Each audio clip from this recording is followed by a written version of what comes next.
para diagnosticar tuberculosis pulmonar. Parto a hacerme una pregunta relevante en la situación clínica y yo voy luego, que sería lo adecuado, ¿no? Encontrar la mejor evidencia científica, que muchas veces lo hacemos cuando estamos en el pregrado, ¿no? En la universidad, no tengo un caso clínico, me hago las preguntas relevantes, diagnósticas y terapéuticas y luego me pongo a buscar en internet.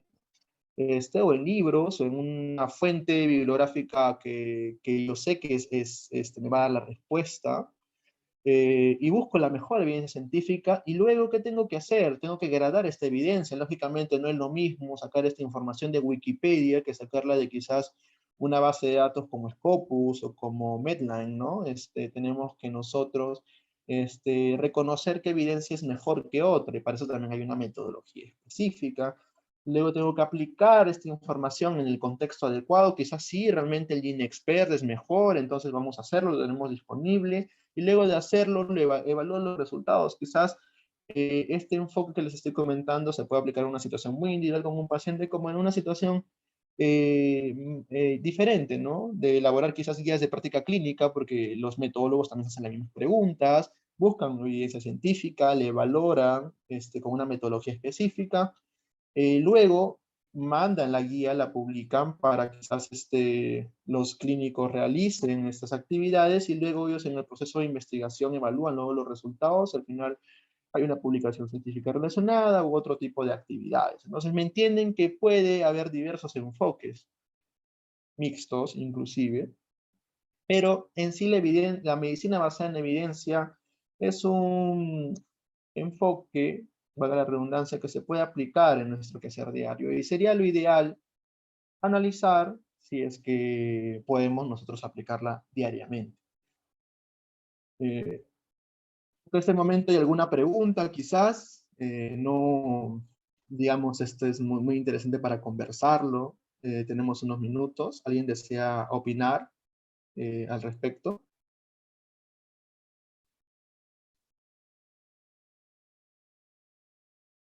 Vale, en cualquier momento pueden interrumpirme o escribir un chat, un comentario, una pregunta, y vamos a ir conversando al respecto. ¿Está bien?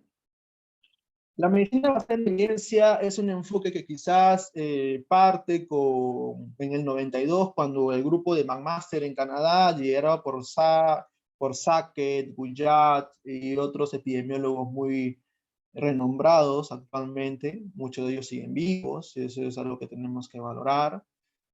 Proponen un enfoque, o ya publican o empiezan a divulgar o empiezan a ejercer una actividad con la metodología que previamente hemos conversado, ¿no? En la unidad de medicina interna de los hospitales donde ellos trabajaban, y empiezan a socializarlo alrededor del mundo.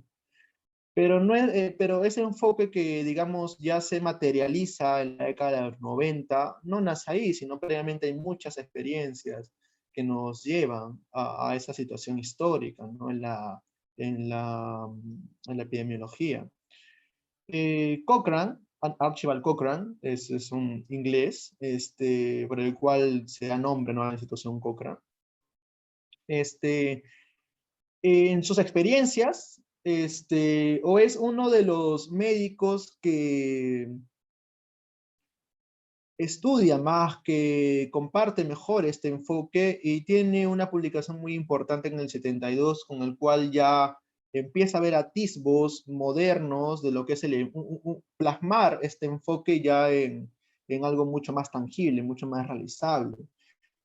Para que él llegue a esta decisión, lógicamente tuvo que pasar por muchas cosas. Generalmente, bueno, hay una experiencia muy interesante cuando él, prisionero durante una de las guerras mundiales, evalúa, ¿no?, el tema del aspecto nutricional entre dos grupos de prisioneros, a los que los alimentaban mejor y a los que no, y empieza a ver, pues, que se puede prevenir, o digamos se puede limitar ciertas condiciones de salud en este tipo de grupos. Lógicamente, ¿qué hizo? Es un ensayo clínico, trató de manera observacional, eh, eh, ver los resultados de salud que luego se podrían enfocar metodológicamente en un ensayo clínico.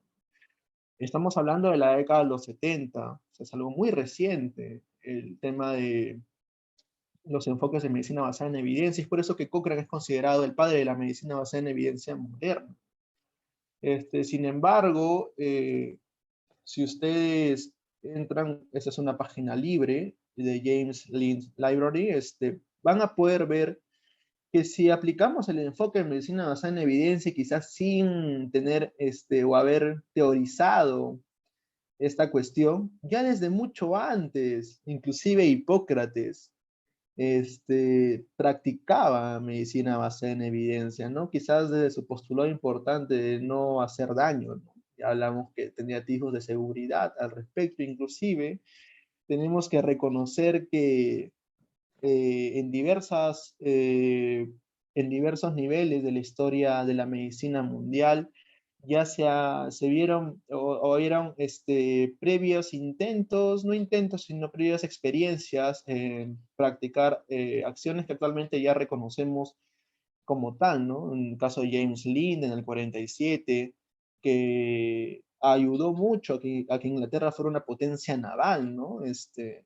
Era el escorbuto, una enfermedad muy, muy importante que no permitía que los navíos británicos circularan tanto en mar abierto, ¿no? Y él observó que los navíos que llevaban cítricos no tenían este problema, o no tenían mucho el problema del escorbuto en sus tripulantes, ¿no? Entonces hizo un experimento como tal, quizás no tan ético, de darle, en estas épocas no lo consideramos ético poner un barco con limones y un barco sin limones y a la gente mandarla al mar y ver cuántos vienen enfermos, o en este caso, ¿qué es lo que él hizo?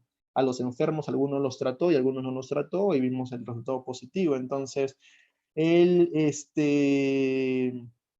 realizó quizás uno de los primeros ensayos controlados de la historia de la humanidad, que estaban reportados en su tesis, ¿no? El tratamiento del escorbuto, ¿no? En estas épocas, miren, entonces ya había muchas experiencias que tenían que concluir, ¿no?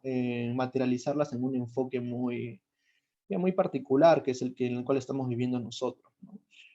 Esta es la publicación que les menciono del grupo de medicina basada en evidencia, donde está Guyat, Sackett. Para mí es un artículo muy interesante, muy corto, que les recomiendo leer, donde ya se habla, ¿no? del nuevo enfoque, ¿no? que ellos ya plantean. Son el grupo de epidemiólogos que trabajó en esa época, ¿no? En el 92, que es esta publicación, lógicamente desde mucho antes ya venían practicándolo para poder llegar finalmente a una teoría. Entonces, ¿por qué es importante la medicina basada en evidencias? Se preguntarán. Lógicamente, ya muchos saben la respuesta, ¿no? Pero vamos a ver ejemplos prácticos, ¿no? En mi grupo de investigación, nosotros hicimos una revisión sistemática de guías de tratamiento.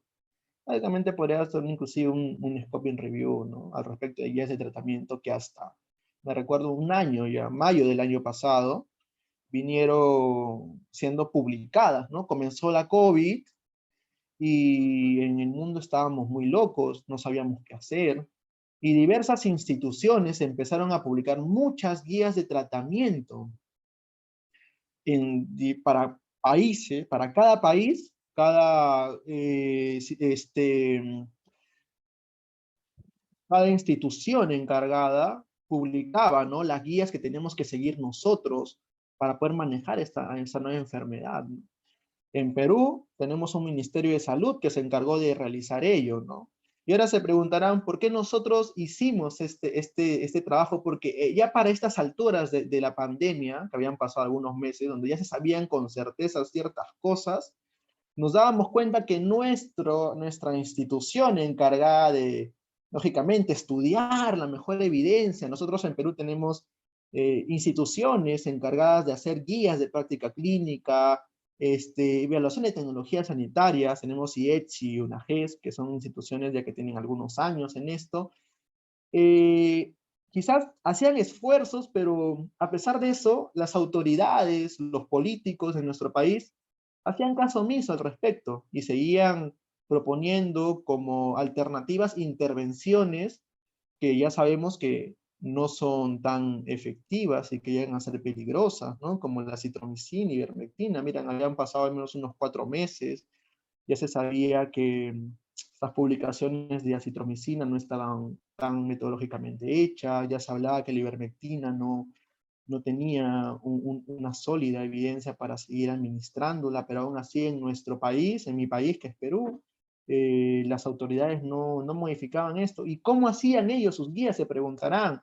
No le hacían caso a las instituciones, no agarraban y decían, oye, ustedes, personas que se encargan de hacer esto día a día, en UNAGES, en IETSI, que son los grupos que realizan esto, díganme a mí, o sea, asesórenme. Si no agarraban y ellos hicieron un grupo de clínicos expertos, o sea, personas que muchas de ellas nunca han tenido o sea, la actividad clínica la tenían, pero eran clínicos expertos, pero no tenían claro quizás los enfoques que estamos hablando previamente, y ellos proponían, y en su enfoque personal decían, sí, esto sirve, esto no sirve, y pues nuestras autoridades, quizás ustedes juzguenlo bien o mal, les hicieron caso. Y vean este cuadro, básicamente es la experiencia en mi país. Sería muy interesante que ustedes hagan un análisis crítico también en Venezuela, donde en Perú tuvimos hasta abril, desde marzo hasta abril, en los marzo, en febrero, marzo, abril, en 2 meses, 4 guías o 4 informes técnicos, porque algunos de ellos no llegan ni siquiera a ser guías o no tienen la rigurosidad metodológica para ser llamadas guías, que proponían muchas intervenciones que actualmente ya sabemos no son útiles. ¿Y por qué les coloco estas 4? Porque créanme, la última actualización, si no me equivoco, ha salido en los últimos 4 meses, y aún así nuestro país, bueno, mi país, proponía utilizar ivermectina de manera preventiva. Vean hasta qué nivel el tema de hacer caso omiso a este tipo de actividades que son muy importantes, que ya hemos recalcado que sirven a nivel clínico y a nivel metodológico, y mucho más importante a nivel de la toma de decisiones para tratar condiciones muy importantes en salud pública, eh, sirven, ¿no? Entonces pasaba esto en mi país, ¿no? Le dábamos de todo y al paciente que no tenía ningún criterio, ¿no? Sucedía eso. Inclusive ahora diariamente lo veo cuando manejo a mis pacientes, ¿no? Me los traen, primero que los hospitalizan sin necesidad de oxigenoterapia, segundo que muchos de mis colegas sigan administrando corticoides a bajas dosis en pacientes que tienen litraje mucho bajo, algunos de ellos inclusive he visto, porque he trabajado, he tenido la oportunidad de trabajar este año en diversas partes de mi país, trabajando bajo una institución en lo que es COVID, siguen utilizando quizás cuestiones como estatinas, o siguen utilizando muchos de ellos ivermectina, ¿no? Entonces ya hay un tema que sobrepasa nuestro entendimiento de lo que puede ser una adecuada formación, y es lo que yo creo, que parte mucho de la formación que tenemos cada uno. Quizás actualmente es mucho más popular hablar de estas temáticas en el pregrado, en el nivel en el cual nos encontramos todos nosotros, porque yo también recientemente egresado de la universidad, tengo recién 2 años de egresado. Pero es muy importante recalcar que si ustedes se forman muy bien en estos temas, creo yo que van a poder desarrollar una mejor actividad asistencial posteriormente. Interesante en mi país, con fechas de octubre del año pasado, y ETSI, que es lo que les comento, que es el instituto encargado de realizar evaluación de tecnologías sanitarias, investigación en el seguro social, que en mi país hay un sistema de salud que tiene un sistema público que es del MINSA, un sistema que se llama el Sistema Integral de Salud, y un sistema que es para las personas que subsidian parte, que se llama e-salud. Aparte el seguro privado, aparte el seguro del ejército, es un tema muy, muy engorroso en mi país. Pero esta institución, que teóricamente es la institución que avala todo lo que es un gran porcentaje de la población en mi país, ¿no? Que teóricamente si yo como país tengo unas instituciones que al cual le doy mucho dinero, ¿no? Para que, quizás no mucho dinero, pero porque siempre es un limitante el tema del presupuesto en investigación, pero tengo una institución con personas capacitadas, personas que trabajan en esto, tengo que utilizarlo, ¿no? ¿No les parece lógico si en mi país se promueve estas instituciones? ¿No sería lógico que yo le haga caso a estas personas, o al menos no les haga caso totalmente, pero considere sus opiniones? La cosa es que pasaba todo lo que les iba comentando y esta institución muy acertadamente hizo un estudio retrospectivo en el cual se vio bajo un análisis, como todo análisis, con ciertas limitaciones, pero se vio datos muy interesantes relacionados a que los pacientes que recibieron hidroxicloroquina, citromicina y ivermectina, hasta este entonces, todas estas intervenciones venían siendo avaladas en mi país por estas guías del Ministerio de Salud. Y en otros países recordarán que ya no se, muchos países ya no las indicaban ni las sugerían, ni, o sea, estaban en contra de que se utilicen. Esta institución vio en los datos que las personas a las cuales les daban todo esto morían más. Entonces, ¿qué quiere decir? Que el Estado, como propulsor de esto, y muchos de nosotros como médicos, tuvimos que ver quizás de manera involuntaria, ¿no? En que un grupo grande de pacientes tuvieran desenlaces fatales. ¿Y todo por qué? Creo yo, y quizás sea muy simple, pero tengo que decirlo, porque las personas encargadas que creemos que toman las mejores decisiones para la salud pública en nuestro país no estuvieron correctamente orientadas, ¿no? Y enfocadas. Entonces, esto, dense cuenta, yo les pongo acá esto es el estudio que hizo Yetzi y esto es lo que decía para octubre. No, después de este estudio, perdón, fue muy importante porque después de este estudio fue un escándalo muy grande en mi país que hizo que inclusive despidieran o votaran prácticamente a las personas encargadas de este estudio de esta institución, los tomaron como traidores, ¿no? Por revelar esta información, ya que el Estado, imaginen, es un negocio tremendo, ¿no? Comprar millones en acitromicina, hidroxicloroquina, ivermectina, el Estado está invirtiendo en cosas que no servían y tú como trabajador de una institución lo dices abiertamente, haces que la gente abra los ojos y te callan.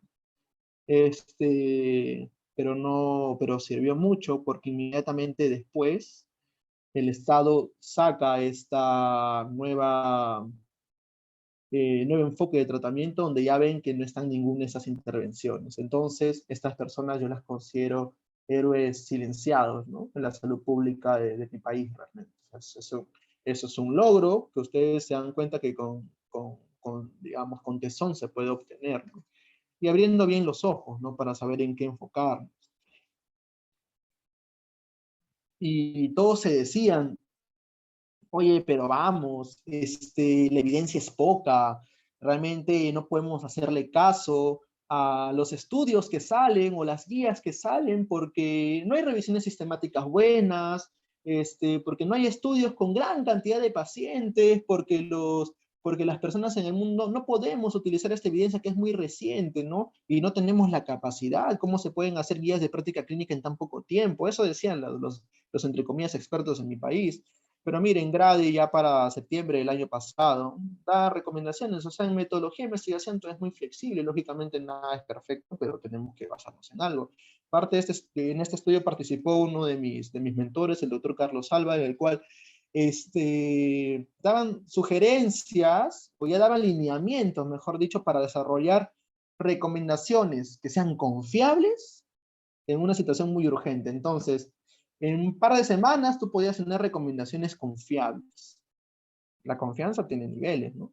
Lo suficientemente confiables para poder utilizarlas. Entonces, ¿dónde estamos? Tenemos que darnos cuenta que hay un gran abismo en el cual podemos caer si es que no realizamos las cosas bien. Y el enfoque de medicina basada en evidencias es un enfoque que nos va a servir a nosotros para poder quizás tener una mejor orientación para trabajar, no solamente, sino también para tomar buenas decisiones. Yo sé que algunos de ustedes, muchos de ustedes quizás de acá a muchos años van a ser decisores en salud, muchos de ustedes van a poder, quizás acá hay un ministro que vaya a ser de acá a unos años, o un director de hospital, director de servicio, entonces un jefe de servicio, entonces tienen que tratar de trasladar, ¿no? Todo esto a su quehacer diario.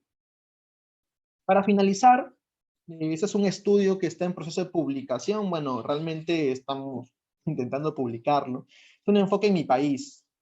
en el cual durante los últimos, bueno, cada país tiene una experiencia diferente, hay países como quizás Canadá, ¿no? Como les comenté, que ya tienen muy instaurado el tema de medicina basada en evidencia de su formación de hace muchas décadas. Mi país no es un ejemplo, quizás Venezuela tampoco, en el cual quizás los enfoques de medicina basada en evidencia recién estén siendo popularizados, estén siendo realmente tomados con la relevancia respectiva, ¿no?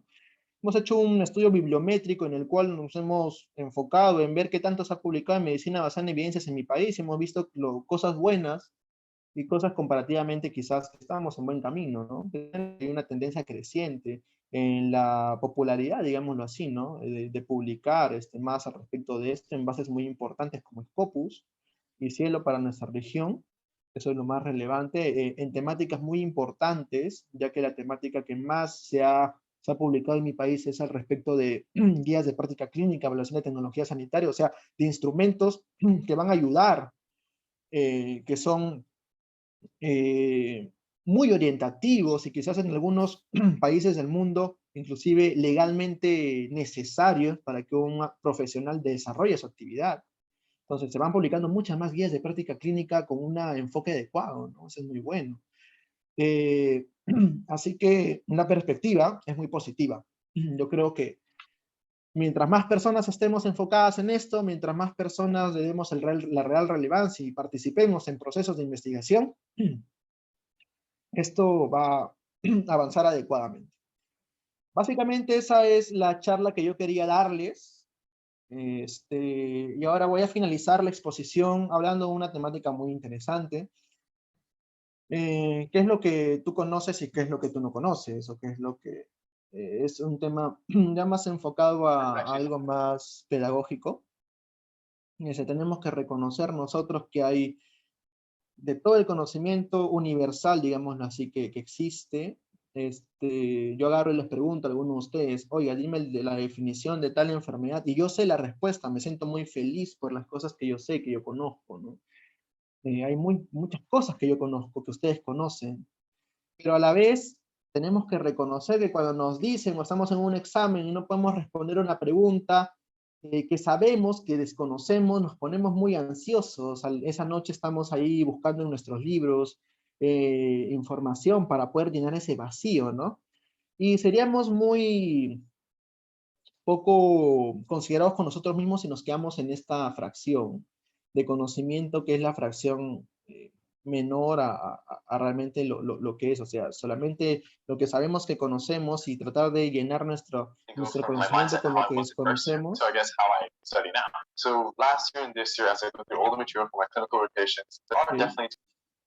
Este, es muy limitado, creo yo, ¿no? Porque hay un gran porcentaje de conocimientos que nosotros desconocemos, que no conocemos.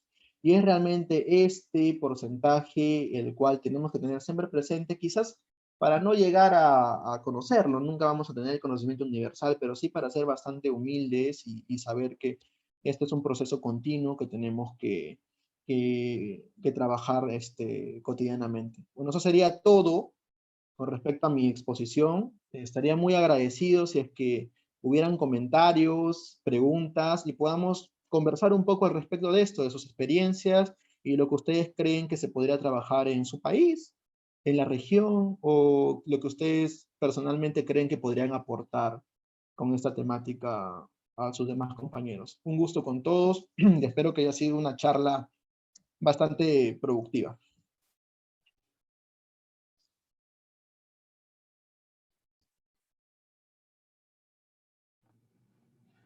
Muy excelente ponencia, doctor. Muchas gracias. Chicos, si tienen alguna pregunta o alguna duda, pueden encender el micrófono o escribirla por el chat.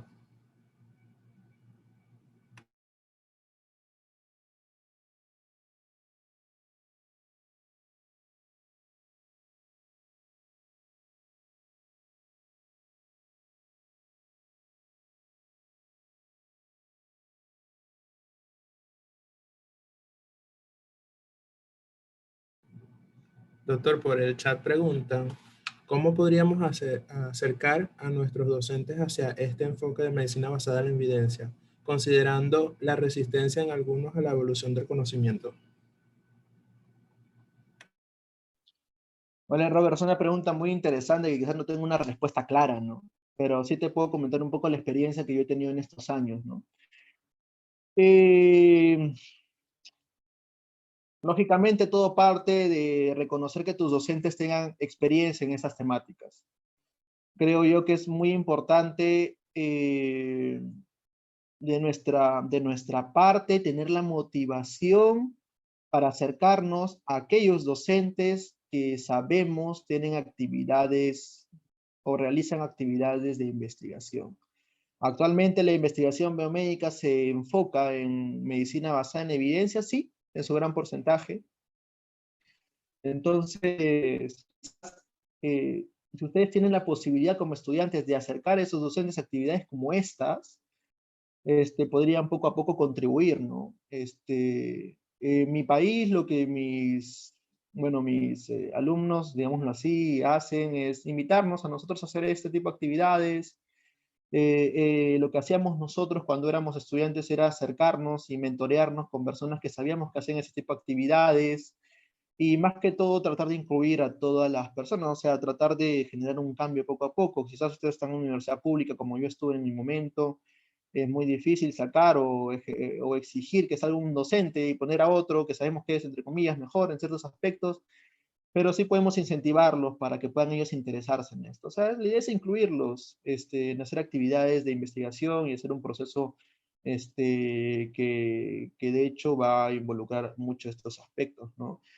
Eh, la resistencia va a existir, va a seguir existiendo, así que ustedes como siguiente generación van a poder contribuir bastante en que esto mejore. Quizás ese sería un enfoque muy simplista en mi parte, pero es lo que te podría comentar, ¿no? Si tienen la posibilidad, lógicamente, su universidad de proponer nuevos cursos, lógicamente incluir un curso de medicina basada en evidencia sería muy adecuado, incluir un curso de epidemiología clínica sería muy adecuado. Tienen la posibilidad de sacar docentes o poner docentes, quizás más que sacarlos, podrían involucrar docentes en su entorno que ustedes reconozcan que hacen esas actividades para plantear simposios o plantear actividades que puedan socializar mucho más esta información y así van a ir contribuyendo con esto, ¿no? ¿Alguna otra pregunta quizás?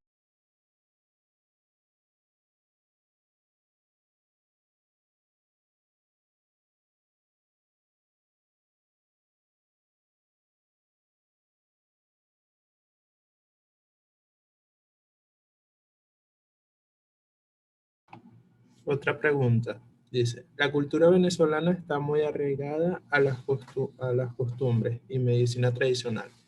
Es difícil incluso con familiares abrirle los ojos hacia la ciencia de la evidencia. Vale, Gabriel, muy interesante comentario porque en nuestra región, en mi país también, que tenemos quizás Venezuela y Perú, comparten esa pluriculturalidad, ¿no? Ese enfoque muy arraigado a nuestras tradiciones ancestrales, donde también yo en mi camino como estudiante y ahora como médico me cruzo o constantemente estoy en contacto, ¿no? Con mis pacientes que me preguntan, ¿no? Habitualmente con respecto a temáticas de medicina tradicional y muchas cosas más, donde podemos tener varias posturas, ¿no? Una postura reticente y decirle en su cara, oye, lo que tú estás tomando no sirve, y quizás ahí entramos en un conflicto, ¿no? En el cual nadie quiera participar. Pero hay algo muy importante, Gabriel. La medicina es una ciencia de probabilidades. No estamos en un entorno en el cual tengamos 100% la razón, inclusive la ciencia cambia diariamente. Nosotros no, yo lo que te podría recomendar o aconsejar bajo este enfoque, es muy difícil cambiar el enfoque de las personas, sí, mucho más aún si es que hay personas que no tienen acceso al conocimiento que tenemos, es normal que entremos siempre en estos conflictos, pero tenemos que darle la importancia a su, la importancia respectiva a la información que ellos manejan. Lo que yo hago con mis pacientes es siempre tratar de definir si lo que me están diciendo es nocivo. Lógicamente, si mi paciente me dice, en mi casa consumimos hidróxido cloro, ¿no? Esto, para manejar COVID, lógicamente yo voy a tratar de que no hagan eso, porque sé que eso es nocivo y lógicamente no, dióxido de cloro, no sirve. Pero generalmente yo encuentro pacientes que me dicen, doctor, yo valeriana para mi ansiedad, doctor, yo consumo mucho lo que son hierbas de diversos tipos, y lo que yo les digo es, bueno, me parece muy bien. Entonces, mira, yo te digo lo siguiente, yo no sé si eso nos sirva realmente, pero eso sí, recuerda que las plantas, como las pastillas, tienen componentes que pueden ser en exceso nocivos, o sea, trato de concientizarlos al respecto de eso, que los excesos son malos y siempre y cuando tú no me dejes de tomar tu medicina, que recuerda que esta medicina sí está científicamente más estudiada y que sí te está sirviendo, me parece bien que si tú tienes algo que te hace sentir bien y no te haga gastar mucho, porque a veces lo que ellos escuchan son cosas que les cuestan mucho y no tienen el dinero, me parece bien, ¿no? Siempre y cuando no lo hagas en exceso. Una vez te cuento, Gabriel, que tenía una paciente que tenía un problema psicológico, bueno, un problema familiar muy fuerte que se notaba, ¿no? En su actitud, una actitud bastante ensimismada y una actitud bastante conflictiva, ¿no? Siempre estaba en una actitud que se encontraba bastante en la defensiva en la consulta, venía con su esposo, lógicamente una familia que eh, la tradicional, ¿no? Quizás bajo un enfoque muy machista que tenemos que afrontar ello, ¿no? Y la señora venía por tos, y la persona que hablaba era el esposo. Y el esposo le invitó a retirarse, hablé con ella, y en un punto de la conversación, luego que ya habíamos hablado del tratamiento, le pregunté, ¿y tú qué sientes que te hace bien? Y ella me dijo, doctor, si yo tomo jugo de papaya, cada vez que tomo jugo de papaya, siento que me hace bien. ¿Puedo seguir tomando mi jugo de papaya? Yo lógicamente, ¿qué voy a hacer? No le voy a decir, oye, lo que tú estás diciéndome es una burla, no sirve, o sea, tómate esto y bebiendo, ¿no? Lógicamente, lo que yo tenía que decirles, oye, me parece muy bien que hayas reconocido algo que te haga sentir bien. Si es que tú sientes que eso te hace bien, yo creo que no está mal que lo consumas, lógicamente no en exceso, y le empecé a dar ejemplos, ¿no? De que las cosas en exceso son malas, pero sigue haciéndolo, tómate tus pastillas y luego vamos viendo cómo vas. Luego me enteré que la paciente iba bien con su juguito de papá y sus medicamentos, entonces, ¿qué podemos hacer nosotros? Quizás reconocer que no tenemos el conocimiento al 100% y tratar de trabajar esos aspectos con nuestros pacientes. Ese es el consejo que yo te daría, ¿no? No es bueno tampoco creer que nuestra ciencia determinística todavía tiene 100% la razón. ¿Qué actividades se pueden realizar para motivar la MB aparte de conferencias? A ver, Saidi, yo te digo,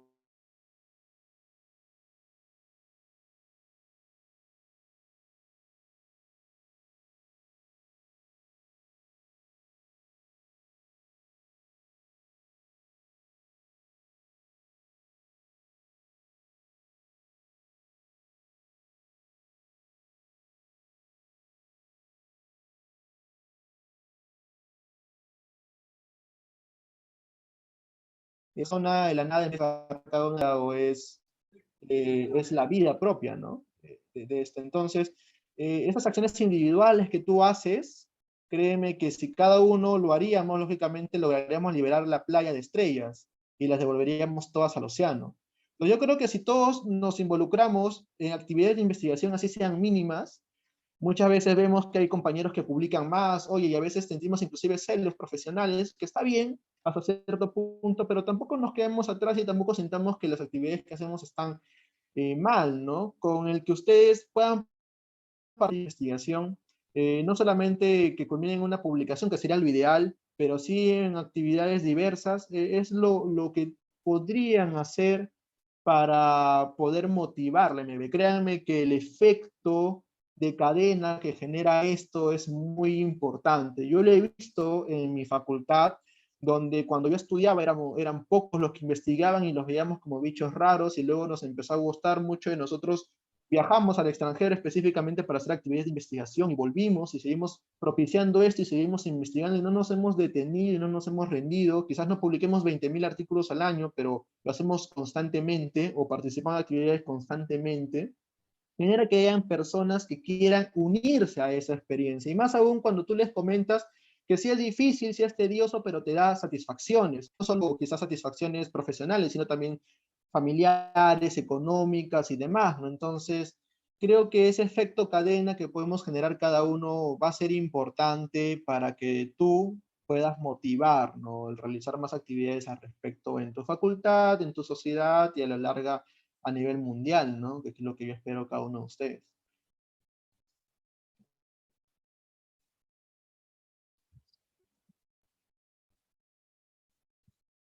Bueno, quizás tenemos algunos minutos más, antes que sean las 4.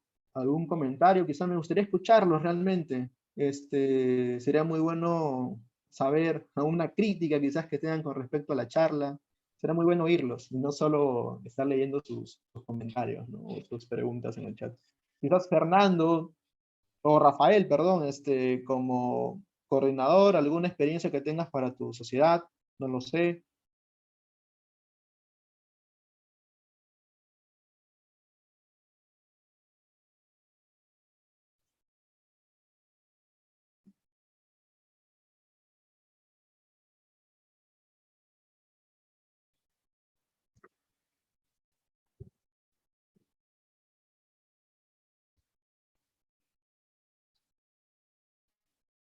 Bueno, amigos, creo que si no hay más comentarios o preguntas, igual, estas son mi número de contacto y mi correo se los voy a dejar al final. Cualquier cosa, encantado de poder, qué sé yo, discutir, conversar, actividad. Esperemos saber los unos de los otros en estos años. Recordemos mucho que es una actividad constante la que tenemos que tener. Muchas veces yo también llego de trabajo de provincia en mi país y a pesar que tenga muchas responsabilidades, me da un bajón y me quedo ahí sin querer avanzar, pero siempre existe la motivación o tus compañeros que te levantan. Y eso es lo que yo les invito, siempre conformen grupos de investigación. No traten de hacerlo solos, júntense con la gente que los puede motivar en seguir en esto. Traten de determinar desde ya, muchos quizás ya tengan algunos enfoques, algo en particular que les gustaría desarrollar poco a poco. En mi caso es la neurología clínica, muchos de ustedes como especialidad o quizás como temática pueden ir descubriéndola. Traten de desarrollarse en eso, no se den por vencidos